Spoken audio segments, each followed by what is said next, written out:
Hi guys, welcome back again to my YouTube channel. My name is Kevin Saili. Di YouTube channel ini teman-teman akan menemukan informasi menarik seputar cryptocurrency. So if you trading crypto, make sure kalian subscribe channel ini. Guys, welcome back to Bitcoin update. Jadi update kali ini kita akan quick aja karena saya pengen kasih update yang buat time frame daily dan juga weekly ya. Jadi start langsung aja guys. Nah sebenarnya gini, ini adalah pertimbangan trendline yang saya gambar ulang. Kalau misalkan, let's say, what if we were wrong ya teman-teman. Jadi sometimes kita as orang yang mencoba untuk menganalisa market, kita perlu perhatikan beberapa potential di mana maybe kita salah, which means maybe trendline ini belum di break dan considerationnya adalah kita tarik dari lowest price di sini, which is di sini guys. Wait a second, yep. And then kita tarik ke trendline yang keduanya, sorry ini lowest ya, and then kita tarik ke lowest yang keduanya di sini, which is di kisaran range price ini. So what if this is only a fake out, which means sebetulnya ideally kita take-nya dari titik pertama ke titik kedua, and then kita ngelihat dia fake out, and then the next test ya itu terjadi pada kisaran tanggal 14 Juli ya 2022, and then as you can see reaction also happen at the same price ya, itu di same trend line, I mean itu di kisaran 26 Juli 2022. Dan kalau misalkan demikian ini belum benar-benar break, I think that's the reason kenapa kita ngelihat hari ini ataupun kemarin, even kita ngelihat considerationnya adalah dia udah break dari trendline yang ini. Itu dia belum benar-benar bergerak sangat impulsif guys ya. Jadi ada potensi nih kalau misalkan saya personally boleh ya maybe a little bit kasih teman-teman ya maybe apa kita bilangnya ya alternative outlook ya. Yang kita harus perhatikan adalah what if turunnya nanti itu hanya sebatas di kisaran level 22.500 and then kita going back up ya. Itu adalah consideration yang perlu diperhatikan juga untuk saat ini, karena memang kalau misalnya kita gunakan exponential moving average sendiri, ini posisi kita benar-benar sedang ketahan ya di antara area EMA 55, 34 dan juga 21. Ini adalah something yang boleh di-consider teman-teman. Nah sebenarnya kalau misalnya ngelihat dari sisi yang lain, which is saya mau tunjukin teman-teman chart dari dollar index, saya bisa katakan kita back to bullish again ya. Kenapa? Karena ada beberapa reason. Pertama adalah kita mendapatkan reaksi yang sangat signifikan dari exponential moving average 55, dan gak cuman itu, di range price yang sama itu adalah area support atau resistance yang cukup penting pada pergerakan sebelumnya, which is kita nggak dapetin reaksi di sana, marketnya ter-rebound kembali, and then ya kalian bisa lihat sendiri ya, ini sebetulnya sepanjang tahun dia udah bener-bener totally bullish, dan ini juga yang tergambarkan dari Bitcoin-nya ya. Per awal tahun kemarin, lebih tepatnya dari November, kita udah ngelihat dia down terus, dan ini kondisinya sama ya.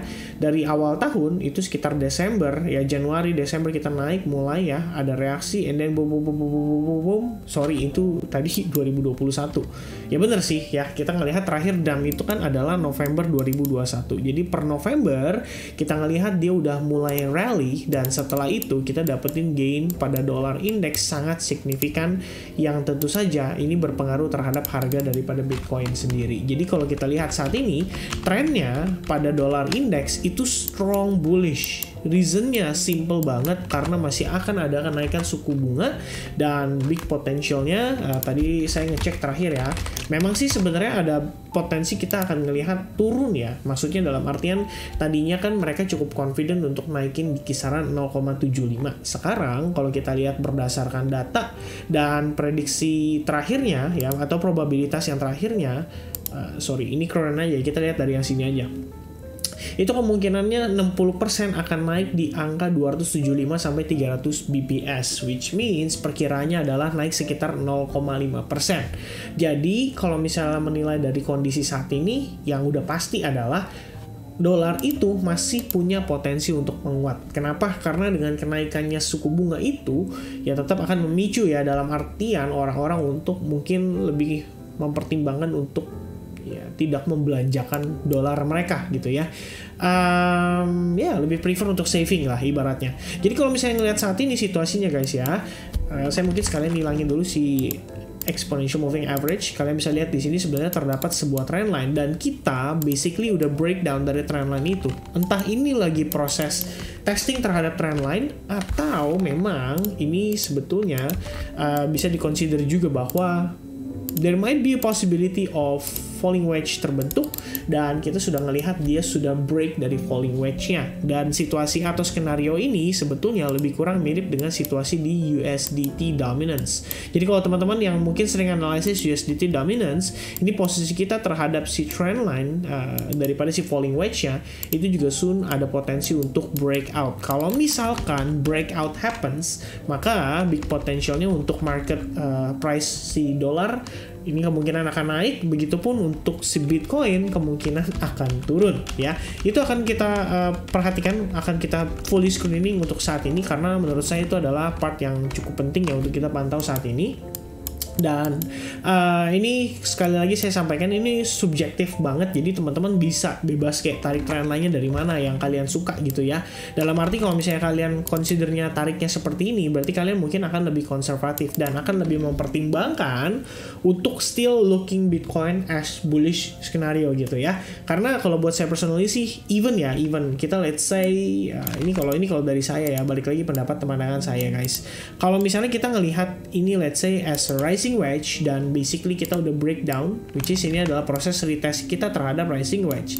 Let's say dia turun, ya best scenario adalah kita turun cuman sampai di kisaran area 21.800 untuk kita mencari area higher low-nya aja. Jadi kalau saya tarik dari Fibonacci retracement dari bottom-nya sampai ke top-nya, kalian bisa lihat di range price tersebut itu adalah kisaran range antara Fibo 50% sampai Fibo 38,2%. Jadi memang istilahnya ya guys, kalau kita bisa bilang adalah dibalik ya sebuah rally ataupun dibalik sebuah bear market sekalipun akan ada fase di mana either itu pullback pada saat dia lagi naik and then dia turun dulu supaya dia bisa naik lagi, ataupun sebaliknya ya, ketika dia naik ada turunnya dulu untuk kemudian dia bisa naik lagi.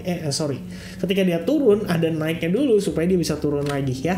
Itu kondisi yang saya pribadi lihat saat ini. Dan let's take a look back ya, ini di bigger picture-nya sebetulnya sih memang ekspektasi masih ada kenaikan sampai kisaran $26.000. Tapi kembali lagi guys, it all depends on how Bitcoin react on this trend line saat ini. Karena menurut saya personally ada juga banyak orang yang gambar trend line-nya based on yang kita share saat inilah ya, ibaratnya teman-teman ya.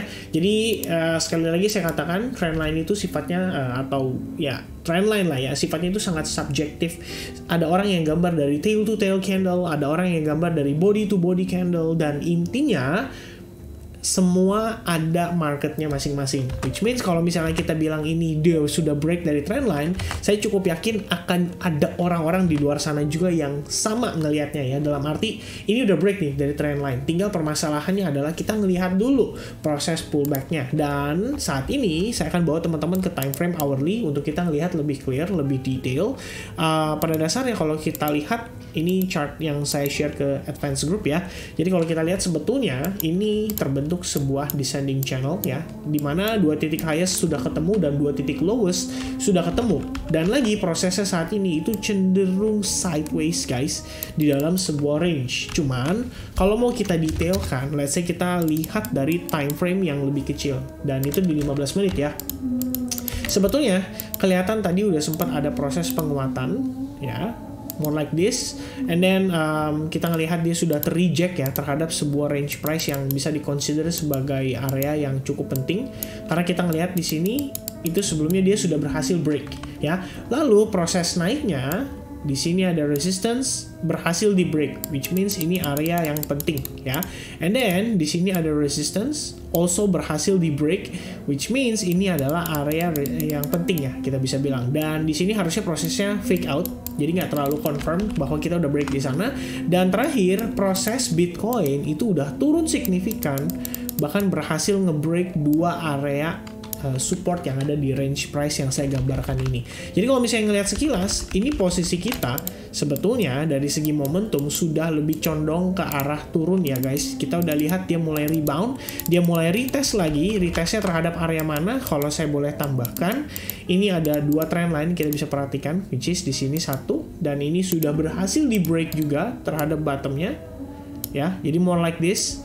Dan untuk si trend line ini pun juga sama situasinya, kita sudah berhasil di break pada area trend line-nya ya, atau support trend line-nya.